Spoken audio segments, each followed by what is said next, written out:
하나님의 말씀은 마태복음 20장 22절에서 23절의 말씀을 다 같이 합독하겠습니다.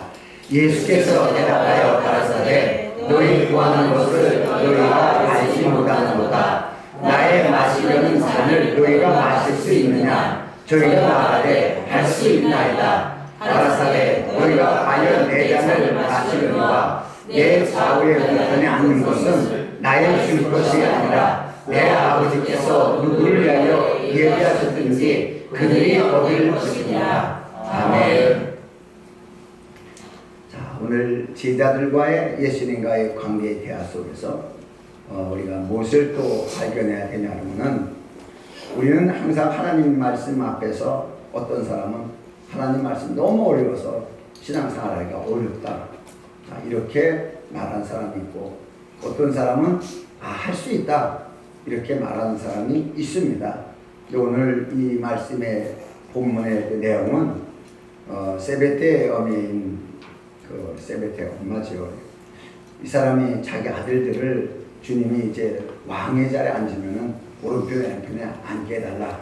이런 그 치맛바람에 통해요 예수님께서 이 말씀을 하셨는데 과연 그들이 정말 무엇 때문에 하나님 우편과 좌편에 앉으려고 하는 건지 또 예수님의 잔을 또 뭔지를 알고 마시려고 하는 건지 마실 수 있다고 하는 건지 참 이들은 뭔지도 모르고 자기 생각대로 이렇게 얘기를 했습니다. 이런 모습이 우리들의 생각입니다. 뭔지 모르고 사랑 뭔지 모르고 믿음 이렇게 얘기하면서 정작 사랑을 베풀어야 될 때 자기 안에 사랑이 없고 믿음으로 행해야 될 때 자기 안에 믿음이 없고 적용에 전다 실패하면서 말로만 이렇게 하는 것이 오늘 우리들의 모습이 아닌가 이렇게 생각을 해봅니다. 바로 그것을 예수님이 지적하신 거예요. 자, 그래서 우리가 이 성경의 말씀을 보면은 우리가 아무리 하나님의 말씀대로 살기로 작정을 하고 열심히 결단하고 해도 할 수 없는 것이 있고 또 때로는 우리가 무엇인지 할 수 없는 것 같은데도 할 수 있는 부분들이 있고 자 이렇게 달라져요. 그러니까 우리가 가장 중요한 것이 하나님의 뜻을 알아야 되는데 성경은 뭘 얘기하냐면 하나님이 어떤 분이고 그의 보내시자 예수 그리스도를 통해서 구원이라는 것을 이루어놨는데 그 구원의 관계가 나와 어떤 관계를 이루어놓았냐는 이 관계성을 자세히 모르면은 우리는 항상 어려울 때 어렵다고 말하고 힘들 때 힘들다고 말하고 이걸 깨닫지 못하는 구약에 구원받은 이스라엘 백성들의 모습, 광야에서의 모습과 동일한 모습이에요. 그러니까 어느 날 갑자기 먹을 거나 많이 주고 부족한 거 채워주고 이럴 때는 하나님이 임재하고 좋다고 막 기뻐하다가 자기들이 요구하는 것이 이루어지지 않을 때는 하나님 어디 계시냐고 불평불만하는 모습이 바로 우리들 모습과 다름이 없다는 얘기입니다. 자, 이런 걸 보면서 우리가 하나님의 뜻을 바로 알아야 내 자신이 믿음이 있는지 사랑이 있는지 소망이 있는지 이것을 깨달을 수가 있어요.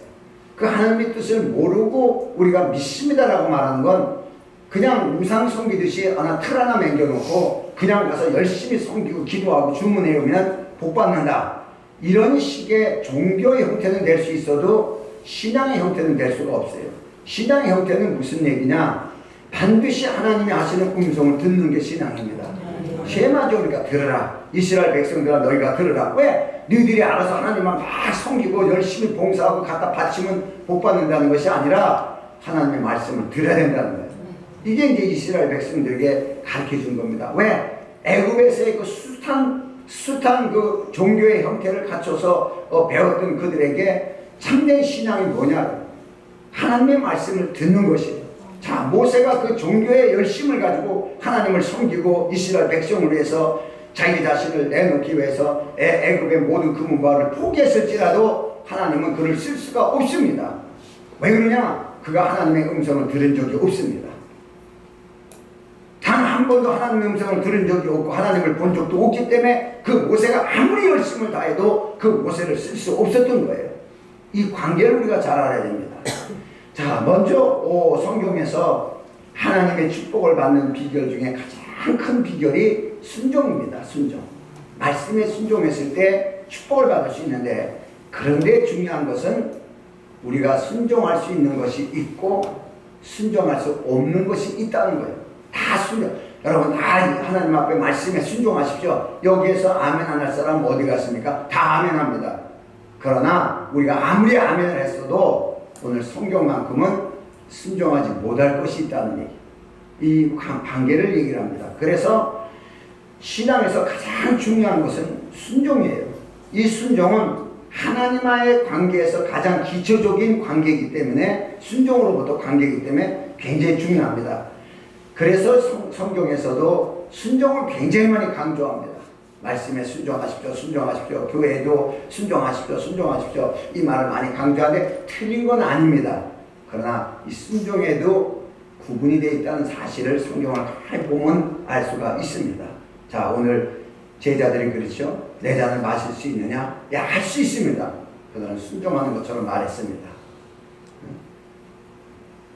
그러나 예수님의 잔이 어떤 잔인지들은 알 수가 없이 말했습니다. 그러나 또 예수님은 너희가 할 수 있다고 또 마지막에 또 얘기를 합니다. 이 관계가 옛 언약과 새 언약의 관계가 이렇게 관계가 되어 있습니다. 이 말씀 안에서. 자, 먼저 우리가 그럼 순종에 대해서 우리가 한번 살펴보면은, 우리가 에덴 동산에서 어땠습니까? 아담과 하와라는 사람이 이 세상에 어느 누구보다도 갖지 못한 아름답고 훌륭하고 귀하고 풍요는 다 가졌습니다. 에덴 동산은 다 줬습니다.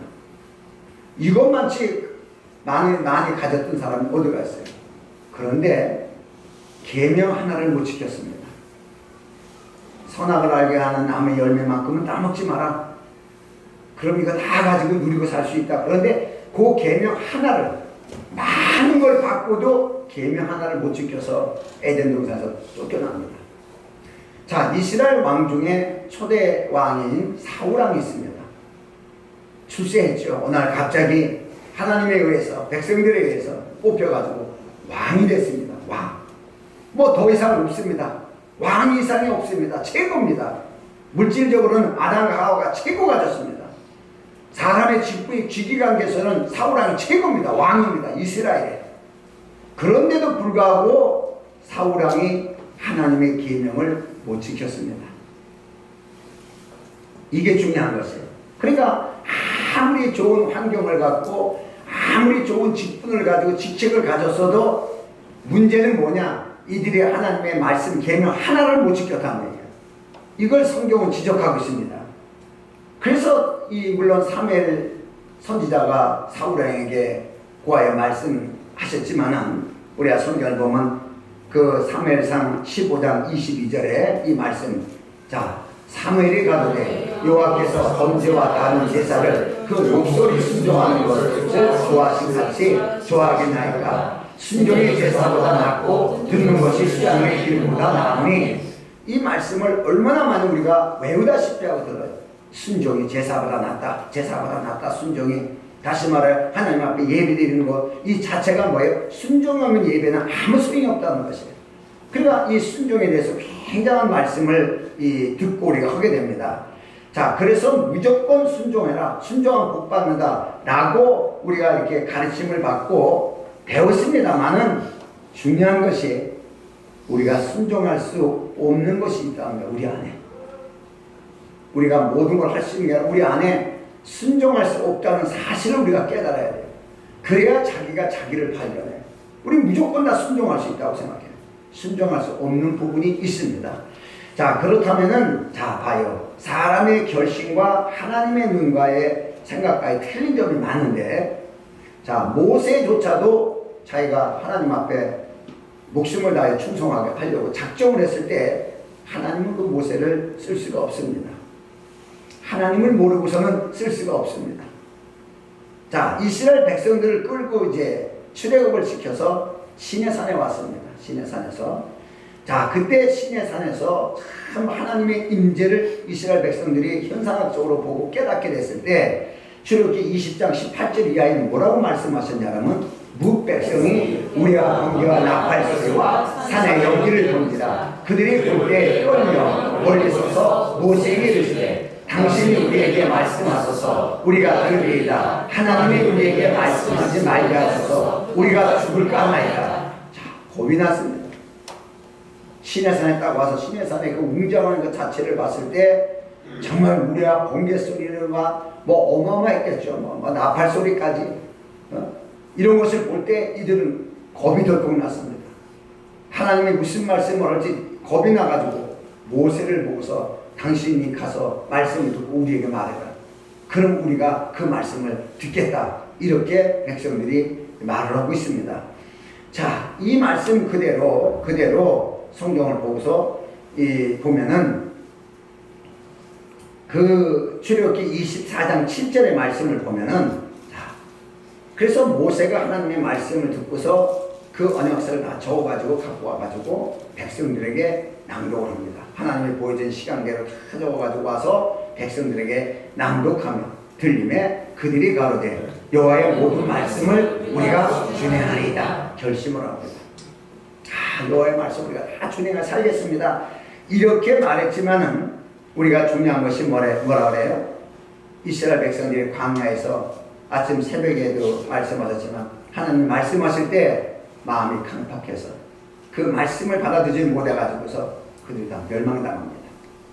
분명히 이들은 하나님의 말씀을 다 듣고 지키겠다고 그렇게 했습니다. 그런데 이게 안 됐습니다. 중요한 것이 뭐냐 그러면은 이스라엘 백성들은 중요한 것이 자기들이 하나님 말씀을 들었을 때 지킬 수 있다고 생각했어요. 하나님만 섬기라? 그거 당연하지. 하나님만 섬겨야지. 이웃을 사랑해라? 그럼 당연히 이웃 사랑해야지. 이게 율법의 핵심이에요. 이거 당연히 할 수 있다고 생각했어요. 그런데 못했습니다. 자, 우리는 쉽습니까? 여러분, 하나님, 유일하신 하나님 그분만을 사랑하셔야 됩니다. 여러분, 아멘합니다. 자, 이웃을 내 몸같이 사랑하라고 예수님 말씀하셨습니다. 이것이 온 율법의 강령입니다. 우리는 이것을 이루어야 됩니다. 아멘합니다. 이스라엘 백성과 우리가 다를 게 뭐가 있어요? 이 다른 걸 알아야 우리가 할 수 있다 없다를 말할 수 있는 것이. 이 관계를 보면서 정말 우리가 구약에서 하나님의 말씀을 준 거를 지킬 수 있다. 그러냐? 그러면 성경은 또 뭐라고 말씀하시냐? 그러면 레위기 18장 5절의 말씀을 보면은 너희는 나의 규례와 벽도를 지켜라. 사람이 이를 행하면 그로 인하여 살리라. 나는 노하노라. 이거 지키면 산다는 거예요. 하나님 말씀하신 그 언약을 너희가 지키면 산다는 거예요. 그런데 문제는 이 법을 인간이 과연 지킬 수 있었느냐 하는 얘기예요. 자, 그러면 이 땅에 예수께서 오셨습니다. 제자를 불러 모아서 3년 반 동이나 훈련을 시키면서 마지막 시대에 그 예수님께서 오늘 본문에 말씀하신 것처럼 너희가 내 주님이 마시는 잔을 마실 수 있냐고 물어봤을 때 이들은 마실 수 있다고 얘기를 했습니다. 마실 수 있나이다. 나의 먹을 잔을 너희가 마실 수 있냐? 마실 수 있습니다. 라고 말했습니다. 자, 그들은 그들의 생각으로는 맞는 거예요. 왜냐? 예수님을 위해서 목숨을 걸고 지금 예수님을 따라다니는 거예요. 모든 걸 포기하고 예수님 하나를 위해서 목숨을 걸고 따라다니는 거예요. 그러니까 이들은 그렇게 목숨 걸고 예수님에게 충성하고 봉사하면은 하나님의 오른편이나 우편에 앉을 수 있다고 생각했는데 오른편에 우편에는 누구를 해달라고 이렇게 하다 보니까 이들이 다 막 격앙되고 막 화가 나고 막 다툼이 나오고 막 이렇게 시작했어요. 그러니까 이들의 목적은 뭐였어요? 자기가 원하는 목적을 이루기 위해서 목숨을 걸고 지금 예수님 앞에 따르고 그 일을 할 수 있다는 거예요. 어떤 자인들 우리가 다 마시겠습니다 라고 이렇게 말하는 사실이 오늘 본문입니다. 그런데 신앙이라는 게 뭐냐? 우리의 목적을 이루기 위해서 하는 것은 거대한 종교의 모습이에요. 종교라는 것은 신을 향해서 자기가 헌신하고 충성한 만큼의 대가를 주십시오 라고 말하는 것이 종교입니다. 오늘 너무나 많은 기독교 안에 하나님의 말씀을 듣고 깨닫는 것이 아니라 우리가 종교의 형태를 만들어서 작정기도 무슨 작정원금 또 무슨 어떤 것을 만들어 놓고 구제 또는 어떤 틀을 만들어 놓고 그렇게 해야 복을 받는 것처럼 말씀하시지만은 성경은 전혀 거기에 대해서 복받는다는 것보다 중요한 것은 하나님의 말씀을 듣는 자체가 복받은 거라고 말하고 있어요. 그 하나님 말씀을 들어야 하나님을 알아요. 여러분 영생이 뭡니까? 참 하나님과 그를 보내서 예수 그리스도를 아는 것인데 어떻게 알아요? 그분이 말씀하신 걸 들어야 알 수가 있어요. 그분이 말씀하지 않는데 어떻게 알아요? 그걸? 우리는 무조건 섬기고 봉사하면 복받는다고 이렇게 생각합니다. 그래서 제자들이 그들은 정말 예수님을 따를 때 처음부터 마지막 때까지 그 결심은 변하지가 않았습니다.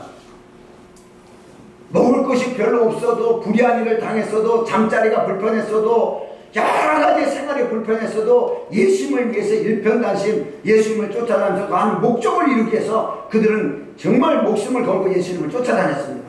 이 사실이 그대로 나옵니다. 그러니까 예수님께서 공생의 마지막 기간 때에 제자를 모아놓고 너희가 나를 다 떠날 것이다 이런 말씀을 하게 됩니다. 제자를 앉혀놓고 마지막에 이들은 상상도 못할 일이에요. 우리가 지금 다 버리고 다 떠나고 완전 예수님에서 목숨을 걸고 쫓아다니는데 무슨 갑자기 무슨 말씀을 합니까? 우리가 왜 갑니까? 우리가 왜 예수님을 버리고 갑니까? 우리가 여기까지 온 게 어디고 3년 반 동안 쫓아다니면서 내가 무슨 짓을 하는데 내가 그걸 버리고 왜 예수님을 갑니까? 이런 뜻이에요. 물론 여기엔 베드로와 제자 다 껴있습니다. 물론 먼저 베드로가 마가복음 14장 20절에 기록된 말씀을 보면은 자 베드로가 그래요. 자 베드로가 여짜오래 다 버릴지라도 아직 이것도 너무 교만해요. 다른 사람이 다 해도 나는 얼마나 이제 저는 안 버립니다. 이렇게 얘기해도 뭐라 그래 다 쟤들은 다 버려도 나는 안 버립니다. 절대 안 버립니다. 이러니까 옆에 있는 제자를 같이 듣다가 기분 되게 나쁜 거예요. 왜 우리가 버려? 자기만 안 버려 왜? 그렇잖아요? 왜 너만 믿음이 있다 그래? 너만 왜 예수님을 쫓아와 다녔어? 우리는 뭔데 우리는? 이런 얘기가 나오니까 이 제자들도 지들도 가만히 있을 수 없으니까 또 얘기를 하는 거예요. 성경을 보니까 마가복음 14장 31절에 여기에 말씀을 그 뒤를 보면은 자 그 베드로가 힘있게 말하대. 그러니까 얼마나 강력하게 얘기하는가를 여기 써놓는 거예요. 마가는 아주 베드로에 대해서 연구를 참 많이 했습니다. 예수님을 부인할 때도 저주했다고 마가만 썼어요. 저 사람이요 저주까지 했어요. 예수님을 이렇게 얘기하고 여기에서도 베드로의 실수를 적어놓을 쪽에 그냥 얘기한 게 아니라 아주 힘있게 말하되 이랬습니다. 아주 나한테 걸렸어 이런 식으로 아주 핵심 있게 딱 썼어요. 내가 주와 함께 죽으면서 주를 부리지 않겠나이다 하고 모든 제자도 이와 같이 말하니라. 베드로가 이렇게 핵심 있게 말했습니다. 그러나 베드로만 얘기한 것이 아니고 모든 제자도 이와 같이 다 힘있게 말했다니 다 확실히 있게 안 떠난다. 자 이렇게 말했다는 것이에요. 그러나 이들은 모두 예수님을 부인하고 다 떠났습니다. 자 여기에서 여러분과 이 제자들과의 관계가 어떻습니까? 예수를 알면 이 제자들보다 우리는 더 할 수 있습니까? 아니죠. 그분은 우리가 요즘에 보면은 뭐 성지순례라 거기 가가지고서 예수님이 그 십자가에서 이렇게 가다가 쓰러진데 거기 앉아가지고 기도한 사람 있는가 하면 어떤 사람 사진 올렸는데 예수님이 성찬시 같은 성찬 나선 곳이다. 그러니까 또 거기를 붙들고 막 기도하는 사진 찍어서 올려놓고 거기 예수님 안 계세요. 그렇게 체험했습니다. 그렇게 예수님하고 체험했는데 이들 다 도망갔습니다. 아니 실제 예수님과 먹고 마시면서 예수님을 체험한 그들이 예수님을 다 버리고 도망갔는데 그 장소에 가서 기도했다고 영역을 받아서 영감이 온다는 것은 이건 참 조금 문제가 있지 않나 이렇게 생각을 해봅니다. 그들은 실제 예수님과 먹고 마시면 같이 살았습니다. 자, 그 제자들을 향해서 예수님 말씀하셨어요. 너희가 나의 잔을 마실 수 있느냐? 마실 수 있습니다. 못 마신다는 거예요. 먹어서도 안 되고 마실 수 없다는 겁니다. 그런데 마신다 그래요. 잠시 후에요. 아이고 못 마시겠네 다 도망갔어요. 아이고 못 마시겠네 다 도망갔어요. 그 잔이 뭐예요? 고난과 죽음의 잔이에요. 십자가의 고난과 죽음의 잔이에요. 그거 주려고 온 게 아니라 내가 너들한테 그 잔을 너에게 주려고 온 게 아니라 내가 그걸 마시려고 온 거란다. 이 말씀의 의도를 못 깨닫고 마실 수 있나이다 이렇게 얘기를 합니다. 오늘 우리도 마찬가지예요. 막 부흥회하고 막 성령 충만하고 막 통성기도하고 주여 삼창하고 막 난리를 치고서 할 적에 막 그 당시는 충만하니까 예수님의 말씀 모두들 다 따라서 다 확신 있게 다 할 수 있을 것까지 아멘 하면 나 가요. 집에 가서 이제 조금 안 좋은 생기면 그다음 막 다 쏟아엎어버리고 그 다음날 아침에 보면 눈이 꼬물꼬물해서 온다 그래요. 예? 우리들이라는 게 결심한데 자빠지고 결심하고 음주가 안 간다고 도망가고 앉아서 참 이런 게 우리들 모습이에요. 자, 그러니까 우리가 중요한 것이 여기서 한 가지가 우리가 우리 교회 그렇듯이 수요일 날에는 성경 공부 겸 이렇게 합니다. 좀 깊이 있게 들어가서 가르치죠. 자, 그걸 배웁니다. 많은 사람들이 그거 보고서 다 배운 것처럼 생각을 합니다. 또 집에서 책을, 서적을 통해서, 종교서적을 통해서 또는 사역자를 통해서 말씀을 통하여 또 설교를 들으면서 배웁니다. 이것을 모두가 듣고서 우리는 다 됐다고 생각을 합니다. 다 됐다고. 그런데 그것은 거의 다 지식입니다. 거기다가 내가 내 생각에서 내가 할 수 있다는 건 전부 다 지식입니다. 지식으로 가는데 우리는 다 할 수 있다고 생각하다가 어느 날 갑자기 넘어집니다. 넘어지면 그 다음에 양심으로 찔려가지고 교회도 못 나가고 창피하니까 다른 데에 옮기고 이렇게 해서 옮겨 다니면서 여기까지 수십 교회를 옮겨 다니는 어떤 분도 있어요. 왜? 할 수 있는 것 같아 자꾸 넘어지는 거예요. 할 수 있다고 말해 또 넘어지는 거예요. 결국은 성경이 뭘 얘기를 하고 있습니까? 인간의 결심으로 하나님의 말씀을 지킬 수 없는 것입니다. 인간의 기능으로 목숨을 버려도 하나님의 계명은 인간이 목숨을 걸고 지켜도 그 계명은 못 지킨다는 거예요. 이게 성경입니다. 그러니까 오늘날 우리가 성경에도 이 성경 보면은 스가랴서 4장 6절에 말씀하신 것이 있어요. 성전 건축가 쪽에 여러 가지 부족함이 많고 환경적으로 어려움이 있고 돈도 없고 뭐 진짜 사방국교 싸움을 당하는 거예요.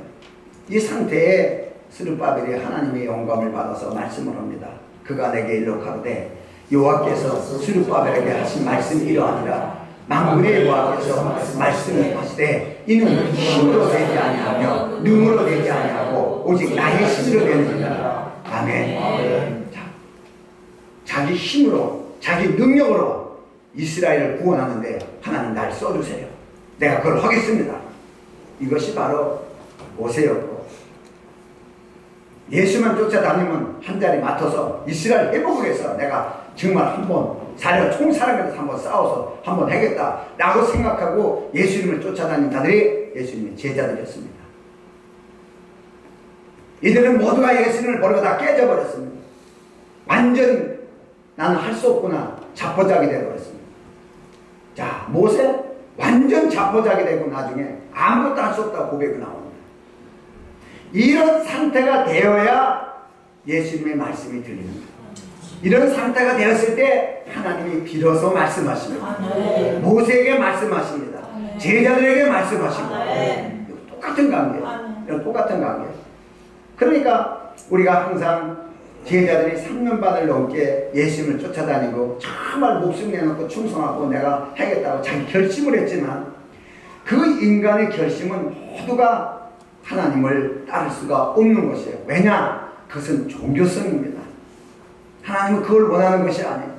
오직 나의 영으로 하나님의 영으로 그 영이 내 말이 영이요 하나님 입에서 나오는 말씀이 영이요 그분이 보내시는 성령이 영이요 그분 자신이 영입니다. 하나님이 영이시고 그 영 안에 임재를 그 영 안에 임재를 말씀을 통해서 우리가 영을 받으려고 해요. 세상에 있는 귀신의 영을 받는 무당들은 그 자체의 영을 받으려고 노력합니다. 그러나 우리는 말씀이 곧 영이세요. 하나님의 말씀을 듣고서 그 하나님을 아는 것입니다. 안다는 것이 말씀을 통하여 그분을 받아들이는 것이에요. 그냥 어느 날 갑자기 그냥 무당이 그냥 그 신접반다가 되게 해서 그거 하다가 갑자기 쑥 들어와가지고 들어왔습니다 이래가면서 들어왔으니까 이제부터 시작합니다 하면서 그래서 작두를 타기 시작합니다. 이런 게 아니에요. 우리는 3년 반 동안 따라다녔어도 그 열심을 했어도 인간의 열심으로는 불가능하다는 거예요. 오직 하나님의 영으로 하나님의 말씀으로 임자가 되어야 가능하다는 그 말씀을 하십니다. 그래서 저 성경에 다시 한번 이 순종에 대해서 우리가 한번 구분해 보면은 자, 예수님께서 잔을 마실 수 없다고 그러다가 나중에는 마실 수 있다. 너희가 마시려니 와 이렇게 말씀하셨어요. 그러면 마시게 하겠다는 거예요. 잔을 마시게 하겠다고 하셨습니다. 마태복음 20장 23절에 다시 한번 이 말씀을 보면은 자, 여기 보면은 뭐예요? 가라사대 너희가 과연 내 잔을 마시려니와. 얼마나 좋아요. 마실 수 없는 건데 마시려니와. 좌우편에 앉아있는 것은 나의 줄 것이 아니라 내 아버지께서 누구라 얘기하지 그들을 얻을 것이니라. 너희 목적한 바는 그것은 너희들이 노력으로 또 내가 결정해서 하는 것이 아니라 아버지 고난에 뒀지만 네가 마시려는 잔은 마실 수 있다는 거예요. 마시게 하시겠다는 거예요. 이게 중요합니다. 하나님의 잔을. 자, 이 말씀을 예수님께서 하셨어요. 다시 말해서 그 새 언약을 이루시기 위해서 예수님이 오셨습니다. 새 언약. 옛 언약은 뭐예요? 옛 언약은 율법의 계약입니다. 그 율법에 대한 계약을 체결했을 때 그 율법의 잔을 마실 수 있는 사람이 한 명도 없습니다. 율법을 온전히 지켜서 하나님의 뜻을 이룰 사람이 하나도 없어요. 의인없나니 하나도 없다. 이렇게 결론이 냈습니다. 자, 그래서 그 모든 언약은 그 순종으로만 받을 수가 있습니다. 새 언약과 옛 언약도 순종으로만 받을 수 있어요. 축복을. 그러나 옛 언약도 순종으로만 받을 수가 있는 것인데 이 중요한 것이 뭐냐면 그 순종할 수 있는 방법이 다른 것이에요. 다시 말해서 옛 언약은 인간의 기능적으로 순종해야 될 것이고 새 언약은 하나님과 더불어서의 일을 나가는 것이에요. 하나는 함께고 하나는 혼자입니다. 그래서 율법은 각각 지켜야 됩니다. 더불어가 아니에요. 하나님이 주신 말씀을 우리가 지켜야 되는데 이게 문제가 됩니다. 그러니까 새 언약에서도 순종이 요구돼요. 새 언약에서도 구약시대에서도 그 순종이 요구되는데 중요한 게 성경은 구약시대에 순종하는 것과 신약시대의 순종이 관계가 다르다는 것을 히브리서 8장 9절에 기록된 말씀을 하고 있습니다. 자, 또 주께서 가라사대 내가 저희 열조들의 손을 잡고 애굽 땅에 인도하시어 내던 날에 저희와 세운 언약과 같이 아니하노라. 그러니까 모세를 통해서 시내산에서 맺은 그 언약과 다르다는 거예요. 새 언약이 다르다. 저희는 내 언약 안에 머물러 있지 아니하므로 내가 저희를 돌아보지 아니하였느라. 그들은 그 언약 안에 거할 수가 없었던 거예요. 왜? 우리 인간의 힘으로는 부족한 것입니다. 인간이 그것을 지킬 수가 없습니다. 그럼 지키지 못하는 언약을 왜 하나님이 주었냐 이게. 지키지는 못하는 언약을 왜 줬냐는 얘기예요. 그 언약을 우리에게 준 것은 우리가 지킬 수 있기 때문에 주신 것이 아니에요. 지킬 수 있기 때문에. 지킬 수 있기 때문에 준 것이 아니고 지킬 수 없다는 거예요. 인간의 힘과 노력으로 하나님의 복을 받기 위해서 어떤 행위와 능력이 될 수 없다는 것이에요. 이걸 깨닫게 하는 거예요. 그들은 모든 인간이 죄를 범하였음에 그건 다 우리 속에 있는 죄를 찾아내는 거예요. 그래서 하나님의 의에 영광이 이룰 수 없다는 것이 결론이 옛 언약입니다. 옛 언약이에요. 근데 이 사람들이 이걸 못 깨닫고 악착같이 그걸 지켜서 복 받으려고 그러니까 율법 안에 속해서 빠져나오지 못하는 거예요. 이게 틀이라는 게 거대한 종교의 틀. 그러나 이 구약의 순종이라는 것은 반드시 사람이 해야 된다. 내가 말한 것을 반드시 지켜야 된다. 이게 모토로 되어 있는 것입니다. 반드시 지켜야 된다. 반드시. 절대적입니다. 그러니까 중요한 것이 왜 하나님은 절대적으로 지키지도 못하는 사람한테 에덴 동산에서 계명 하나를 못 지켰는데 왜 이렇게 10개씩 막 계명을 주면서 이걸 다 지켜야 된다고. 불가능한 거 아니에요? 이걸 빨리 깨달아야 되는 거예요. 자, 에덴 동산 너희 조상이 계명 하나를 줬는데도 못 지켰다. 근데 나는 너희들에게 10계명을 주겠다. 이거 지켜야 산다. 그러니까 백성들이 그렇다면 우리가 10계명을 지켜야 되겠다. 10계명을 지켜야 된다. 우리 조상은 못 지켜, 우리는 꼭 지켜서 이뤄야 된다. 이렇게 생각을 하는 거예요. 그렇게 생각하는 게 아니고 하나님 주신 것은 야, 너희 조상이 계명 하나를 줬는데도 못 지켰어. 그런데 내가 10계명을 줬는데 누가 지키냐 이게 누가? 안 된다는 얘기예요. 못 지킨다는 얘기예요. 이걸 깨닫게 하는 거예요. 못 지켜요. 할 수가 없어요. 그러니까 예수님께서도 사람이 지킬 수 없는 법입니다. 그러니까 예수님이 마태복음 19장 26절에 예수께서 저희를 보시며 가라사대 사람으로는 할 수 없으되 이 부자에 대한 저기 천국 들어가는 거 뭐 그 낙타가 바늘길로 들어가는 것보다 어려워. 이 설명을 쭉 합니다. 그러면서 오는 말씀이 사람으로는 할 수 없다는 얘기예요. 이 뭐 물질을 포기하고 내가 이것을 하고 이 포기입니다. 포기. 정말 이 율법 안에서 정말 죄인이기 때문에 나 같은 죄인은 진짜 갈 곳이 없구나. 모세가 하나님 앞에서 임재 앞에서 자기를 다 포기하고 나는 아무것도 할 수 없고 말도 눈에서 할 수도 없는데 자기를 완전히 포기할 때 하나님이 오신다는 거예요. 하나님이 오실 수 있느니라. 그래서 모세에게 말씀은 내가 한다. 내가 내 입에 있어. 내 말이 너의 입에 있어. 내 할 일을 너에게 이룰 것이다. 내가 한다는 얘기예요. 너는 동의만 하라는 얘기예요. 내가 하려고 하는 것이 율법입니다. 하나님이 하시겠다는 것이 복음입니다. 자, 이 두 법 속에 여러분 어느 법 속에 있냐 이게. 그러니까 이 신약 속에서도 순종을 요구를 합니다. 구약 속에서는 우리가 할 수 있어요? 할 수 없습니다. 율법을 다 지켜요? 못 지킵니다. 하나도 못 지킵니다. 10계명을 줬어요. 더 못 지킵니다. 우리는 더 못 지킵니다. 우리는 아무것도 할 수 없습니다. 이러고 얘기를 해야 되는데 우리 그 율법을 지켜야 되겠다고 율법을 강화시키기 시작합니다. 여기서 문제가 됩니다. 만약에 모세가 할 수 있다고 처음에 했을 때 시켰더라면 이스라엘 사람들에게 가가지고 다 군사를 조직해가지고 애국과 전쟁을 해가지고서 싸우게 만들어서 이스라엘 많은 희생자가 전쟁에 이겼더라도 희생자가 날게 만들었을 겁니다. 그러나 인간의 힘으로 하지 않고 오직 하나님의 힘으로 출애굽이 이루어졌을 때 단 한 명의 희생자도 없었습니다. 단 한 명의 희생자도. 이것이 하나님이 하신 일이에요.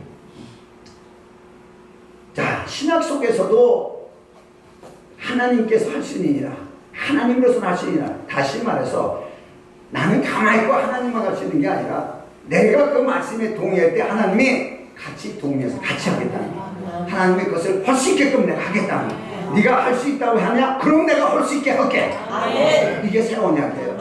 구약은 네가 지켜라. 그러면 복 줄게. 신약은 복 받고 싶냐? 그러면 내가 복 받으시게끔 내가 할게. 같이 하자. 이게 새 언약이에요. 이 언약이 바로 에스겔서 36장 26절에 그대로 나와 있습니다. 자, 또 새 영을 너희 속에 두고 새 마음을 너희에게 주되 너희 육신에서 굳은 마음을 제하고 부드러운 마음을 줄 것이며 또 내 신을 너희 속에 두어 너희로 내 율례를 행하게 하리니 너희가 내 율례를 지켜 행할지라. 아멘. 내 율례를 행하게 하리니 하나님의 법을 지키게 하겠다는 거예요. 그것을 이룰 수 있게 하나님이 하시겠다는 거예요. 이게 새 언약이에요. 어떻게? 내 영으로. 하나님의 영으로. 사람의 열심과 노력으로 되는 것이 아니라 하나님의 영으로, 하나님의 인간의 신과 능이 되는 것이 아니라 여호와의 신으로, 내 영으로. 이게 다른 것이에요. 우리 말로만 영적 하지 말아요. 반드시 영적인 것에는 하나님이 거기 임재했습니다. 그 일에 하나님이 반드시 임재했기 때문에 우리는 반드시 그걸 이룰 수가 있는 것입니다. 그러나 모든 세상에 일어나는 일을 영적으로 보냐 아니면 육신적으로 보냐. 가나안 땅을 정탐했을 때 그들이 과연 영적으로 봤다면 갈렙과 여호수아처럼 하나님이 우리와 함께 하시면 저도 우리의 밥이다. 영적으로 보면 하나님이 우리와 함께 하는 거예요. 이것부터 봐야 된다는 거야. 그러면 저도 우리의 밥이 된다는 거야. 그렇지만 그들은 육신의 법으로 육적으로 봤습니다. 그럼 하나님이 없었습니다. 그들 눈에는 어려운 문제만 보였습니다. 여러분 삶 속에서 어려운 문제만 눈앞에 보입니까?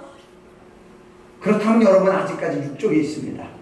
하나님의 말씀이 여러분 축복된 말씀이 여러분이 함께하여 세상 끝날까지 너희와 함께하고 있겠다 하는 말씀대로 여러분이 듣고 있다면 열 정탐꾼이 본 환경과 그 여건을 보지 말고 하나님의 임재한 그 임재만을 보면은 갈렙과 여호수아처럼 저 땅은 우리 밥이다. 저들은 우리의 밥이다. 이 말이 자동으로 나오게 돼 있어요. 이것을 원하는 거예요. 하나님이 이 고백을 원하는 거예요. 힘들다 어렵다를 모든 게 아니라 할 수 있다. 믿는 자에게는 능치 못함이 없느니라. 믿음이 없는 것이 죄라고 말씀하셨어요. 이걸 요구하는 왜? 새 언약은 완전하게 예수님 퍼펙트하게 다 일어났어요. 십자가에서 완전하게 다 일어났어요. 우리의 행위로 인하여 율법을 지켜서 복을 받는 것이 아니라 누구든지 이루어놓은 그 상태에서 믿음으로 말미암아 그 일을 감당할 수 있게끔 하나님이 약속하셨어요. 내가 시행하리니 내가 시행하리니. 그러나 예수께서 내 이름으로 기도하라. 그리하면 내가 시행하리니. 우리가 아니라 내가 시행한다는 얘기예요. 아멘. 이것처럼 아름다운 크고 놀라운 복음이 어디가 있어요? 어떤 어려움이 왔을 때 기도하면 내가 수행한다 하는데 이것처럼 가장 아름답고 즐겁고 복된 소식이 어디가 있어요? 이게 안 믿어지는 거예요. 육신에 속하면 하나님의 음성이 안 믿어지는 거예요. 이게 이제 문제가 되는 겁니다. 자, 그래서 이 성경대를 보면은 율법으로는 할 수 없는 법을 은혜로는 할 수 있게끔 법을 바꿔버린 거예요. 이게 순종의 차이입니다. 율법의 순종은 불가능해요. 하면 할수록 죄를 짓게 됩니다. 불가능한 순종입니다. 이 순종은 하나님만 하실 수 있다 해서 예수님만 지킬 수 있는 법이에요. 율법의 요구는 예수님만 이룰 수 있는 법이에요. 사람은 이룰 수가 없습니다. 그래서 그 율법의 요구를 이루기 위해서 하나님 자신이 말씀이 육신되어 우리 땅에 아들의 모습으로 오신 거예요. 그래서 그 자들은 하나님은 하실 수 있다. 하나님이 이루신 거예요. 그래서 이 법을 은혜의 법으로 바꿔버렸어요. 은혜의 법. 다 이뤘다는 거예요. 너희들이 할 거 없다는 거예요. 다 이뤘다. 이게 은혜의 법입니다. 자, 다 이뤘다. 이게 은혜예요. 율법은 이루어야 된다. 이거 율법입니다. 이거 해야 된다. 이거 해야 된다. 은혜는 다 이뤘다. 그럼 어떻게 해야 돼요? 이제는 우리가 뭘 해야 되죠? 믿기만 하라. 아멘. 믿기만 해라. 이런 사실을 믿기만 해라. 아멘. 너무 쉬운 법. 이게 은혜의 법입니다. 그러니까 이 은혜는 하나님께서 우리가 믿음으로 할 수 있는 길을 열어놓은 거예요. 누구든지 할 수 있는 믿음의 길을 열어놓은 거예요. 누구든지. 그러니까 이 구약의 율법은 하나님의 선택된 이스라엘 백성과의 관계를 맺은 법입니다. 그러나 이스라엘 관계를 선택해서 했어도 그것을 올바로 지킨 사람은 하나도 없어요. 그러나 이 믿음의 법은 누구나 할 수 있는 거예요. 누구나. 이방인들까지 누구나. 그러니까 예수님께서도 믿음으로 말미암는 자는 아브라함과 더불어 복을 받느니라. 할렐루야. 이렇게 말씀하신 거예요. 자, 그렇다면은 우리가 고린도후서 6장 1절에 보면은 우리가 하나님과 함께 일하는 자로서 혼자가 아니에요. 하나님과 함께. 하나님과 함께 일하는 자로서 너에게 권하느니 그러면 우리도 하나님과 함께 한 사람이에요. 하나님의 은혜를 헛되이 받지 마라. 다시 말해서 율법의 언약에서 은혜의 언약으로 바꿔놨습니다. 예수님의 십자가 사건을 통해서 바꿔놨어요. 이걸 다시 율법의 언약 속에 가서 묶이지 말라는 얘기예요. 그러니까 은혜를 헛되이 받은 거예요. 헛되이 받으면 율법 안에 양심 안에 딱 묶여버립니다. 하지 말라는 것이. 은혜로 받은 것이. 은혜로 받은 것. 그러니까 결론적으로 우리가 은혜로 하나님의 말씀에 순종할 수 있는 그 자체가 축복이에요. 여러분 뭔지 모르지만은 우리가 뭐 잘 되고 안 되든 간에 거기에 상관하지 않고 내가 정말 오늘도 가서 예배하고 하나님을 믿고 어떤 어려움이 와도 내 입에서 찬양이 나오고 예수님을 시인하고 감사하다면은 이 법을 이길 법은 세상에 없습니다. 이 법을 이길 법은 세상에 없어요. 그러니까 참 내가 어제 우리 딸하고도 내가 교육이 아니라 대화를 하는데 그랬습니다. 애가 속상하게 할 때 막 속상하게 한단 말이야. 쟤는 그냥 막 속상하게 막 한다는 얘기예요. 그냥 막 이렇게 하지 말고 야단치고 든다 그래서 속상하게 하고 말 안 들을 때 내비두라. 밥 안 먹어? 안 먹어? 그래 고마워. 아우 엄마가 또 밥을 더 많이 먹게 생겼네. 와 너무 좋네. 아이고 딸아 넌 착한 딸이네. 요렇게 해줘 그래. 밥을 안 먹으면 어떻게 먹어야지? 아유 먹어. 율법이에요. 안 먹어? 고마워. 괜찮아. 이 법을 해야 된다는 거예요. 왜? 자기가 적용하는 법이 안 통할 때 이 상대방은 사는 길을 택하는 거예요. 이 방법 쓰면 안 되겠구나. 그런데 내가 적용을 받으면 너 걸렸어. 그런 거야. 엄마 걸려들었어. 계속 이제 땡깡 놓는 거예요. 땡깡 놓는 거예요. 안 먹어 그러면 이렇게 하고 안 먹어 그러면 벌써 핸드폰 보여주고 안 먹어 그러면 또 이렇게 하고 이제 걸려드는 거예요. 이게 율법입니다. 율법은 우리가 딱 걸려들죠. 계속 올무쳐놓고 계속 걸려들죠. 상관없어요. 사관오기로 싸움을 해도 쌓이지 않냐. 답답한 일을 당하여도 거꾸로 행동하지 않냐. 상관없다는 거예요. 왜? 예수님이 나와 함께 하셔서 그분이 주시는 공급으로서 난 충분하다는 거예요. 지금 너 곧 죽는데 안에 죽어도 살아. 이런 굶어 죽을 텐데 안에 우리 하나님 말씀으로 살아? 전혀 요동하지 않는 거예요. 이게 마태복음 4장에 예수님이 하신 거예요. 전혀 요동하지 않아요. 이러니까 마귀가 떠납니다. 아들 교육시켜서 어제 그 얘기를 했습니다. 물론 나도 거기에 영향을 찾고 그쪽으로 여러분이 혹시라도 속을 속이는 사람이 한 명도 없지만 우리 교회는 혹시라도 있을 경우에도 잘했다고 넘어가자. 넘어가야 그 사람을 살리는 거야. 내가 가르치라고 막 이러면 이게 율법이 되는 거야. 가르치라고 막 율법이 돼. 넘어가야 같이 살아요. 자, 이런 법을 어제 같이 대화를 하면서 이게 했습니다. 오늘 여러분도 마찬가지예요. 그래서 은혜로 봐요. 은혜를 율법으로 적용하지 은혜에 적용하라. 은혜에 적용. 이게 중요한 겁니다. 그래서 우리가 중요한 것이 뭐냐, 마태복음 11장 28절에 율법에 대해서 뭐라고 말씀하셨냐면 수고하고 무거운 짐 진 자들아. 율법은 수고하고 무거운 짐을 지는 자. 하면 할수록 무거운 법이, 하면 할수록 힘들어요. 약속이 없습니다. 다 내게로 오라. 내가 너를 쉬게 하리라. 예수 그리스도 안에 가니까 어떻게 했어요? 다 이뤘다. 율법의 요구를 다 이뤘다. 다 이뤘다. 넌 믿기만 해라. 그냥 나만 믿어라. 이런 뜻이에요. 나는 얼마나 그 리브가의 말에 너무나 감동되는지 몰라요. 아들아, 걱정하지 마라. 저주는 내가 받을 테니까 넌 가서 축복만 받아. 참 이삭에게 들여보내면서 엄마, 혹시 아버지가 잘못돼가지고 우리 잘못 많이 해요. 아버지한테 저주받으면 어떡할까? 우리 하나님 많이 속입니다. 이런 거 한다고 했다가 관두고 이렇게 한다고 결신하다 또 우리 막 속입니다. 이렇게 속여서 저주받으면 어떡하냐? 아들아, 걱정하지 마라. 저주는 내게 맡기고. 이게 새 언약입니다. 저주는 내게 맡기고 넌 축복받아라. 이 말을 그대로 믿는 거예요. 아니 그래도 그렇지, 엄마 그 저주 받으면 어떻게 엄마가 대신 받아? 내가 받아야지. 어떻게 엄마가 대신 받아줄 수 있어요? 그런 법이 세상에 어디 있어요? 이러고 지가 다 짊어지는 거예요. 새 언약을 못 믿는 거예요. 예수님이 이루셨다는 걸 못 믿는 거예요. 이게 육신의 법에 속해서 그런 거예요. 하나님의 말씀이 믿어지질 않아요. 믿으시기 바랍니다. 이 말씀이 믿어지는 게 복입니다. 이 말씀이 믿어지는 게. 그러니까 이 은혜의 순종에, 율법의 순종은 우리가 불가능합니다. 그것은 그리스도가 하셨어요.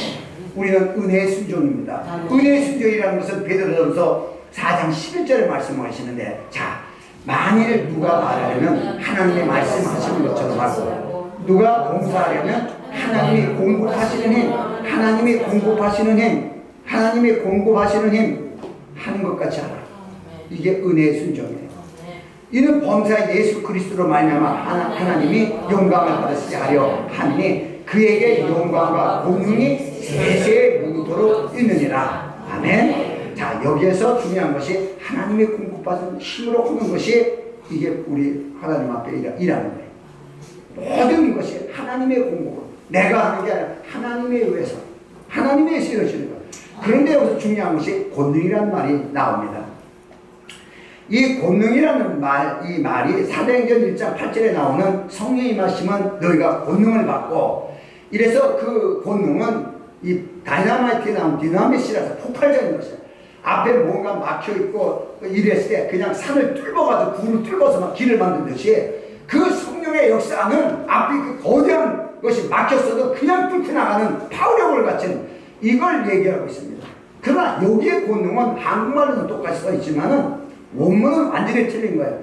여기에 권능은 무슨 말씀이냐면 하나님의 통치를 얘기합니다. 하나님의 지배와 통치를 얘기하는 거예요.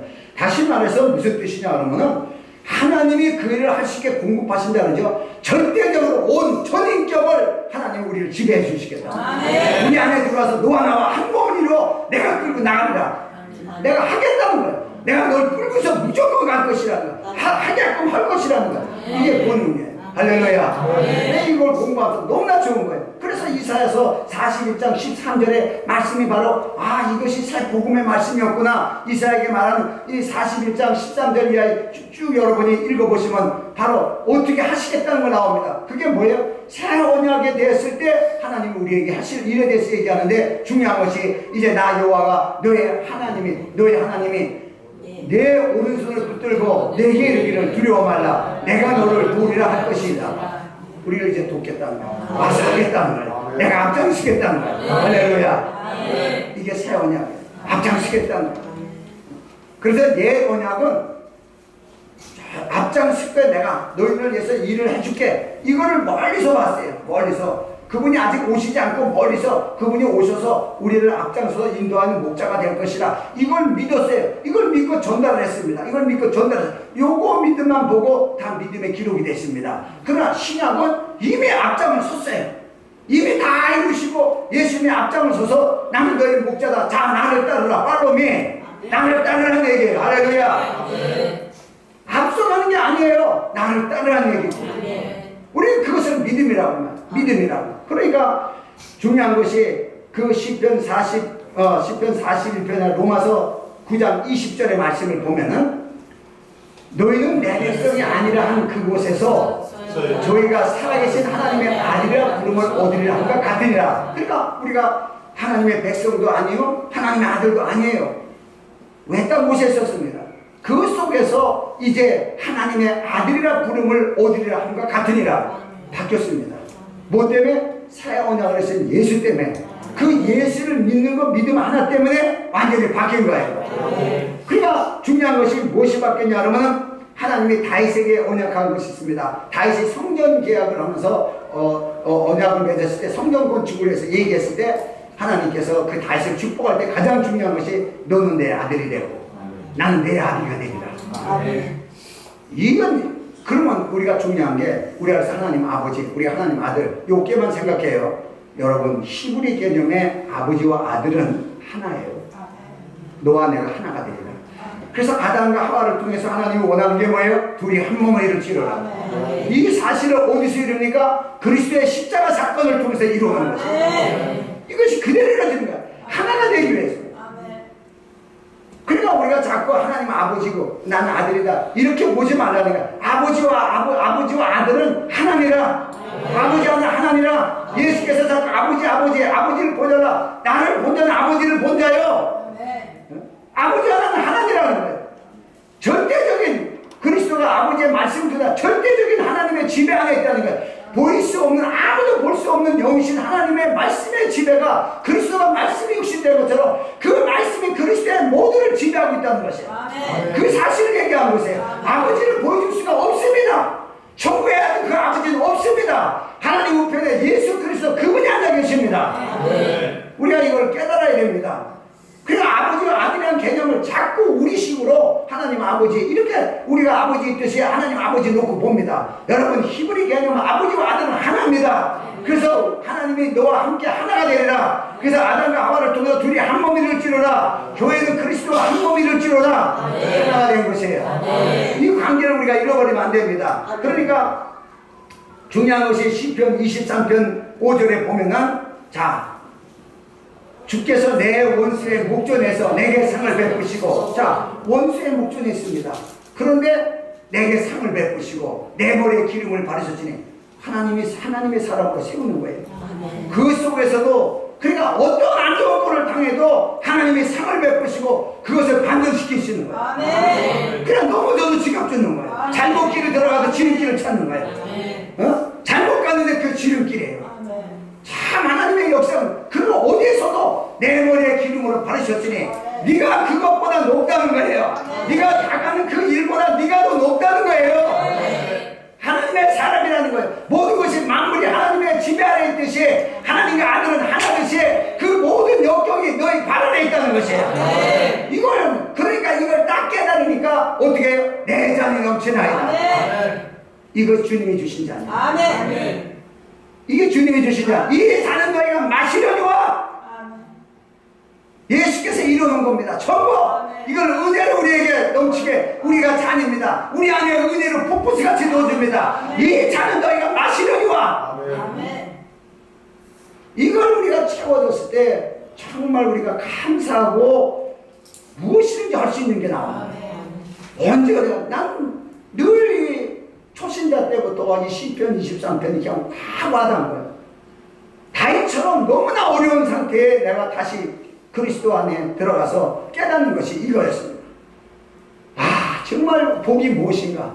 물질이 아니라 어떤 것이 아니라 정말 하나님이 임재하시고 내주하시고 육신하시는 그 하나님의 복을 받으면 어떠한 상황에서도 우리는 능히 감당해 나갈 수 있구나.